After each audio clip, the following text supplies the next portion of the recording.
Assalamu alaikum. Wa alaikum salam. Alhamdulillah ya. Ya kasuwa. Takalma nake so. Takalma wasu kala? Manya na babush na wata masu kyau. Babush. To da kenan sun kare min. Amma dan ya ka dan sun ma wanga shagon mai gidana. Ba lai ba da mu.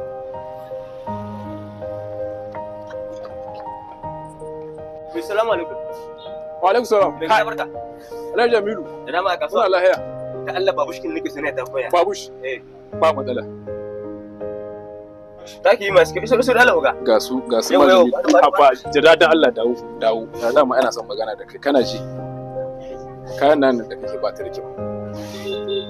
A cikin tsarin kasuwanci bai da kyau.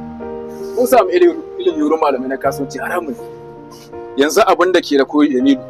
Wanga takalmar jaka 8 ake saida su. Kudin su daya. Ka je ka saida su 8, kar ka saki ka dora wani abu sama da haka nan yadda na baka su. In ka saida su ka zo saboda zowa kai da nemo masaya da kai ni zan kara maka zan baka wani abu a matsayin ni na hidda na baka. Yahe maka kace abin da yake halarta cikin kasuwancin ka da ka je ka doga kuma ka yace ni je ka dora riba. Wannan kuskure ne a kasuwanci. In ka saida insha Allah in ka samu irin gabin ka zo yadda na baka kashi ka saida ni kuma zan hidda maka wani abin ka kawo mana kudin in baka da insha Allah ka rinka zuwa wannan ba matsala ya dai Allah ya bada kasuwa.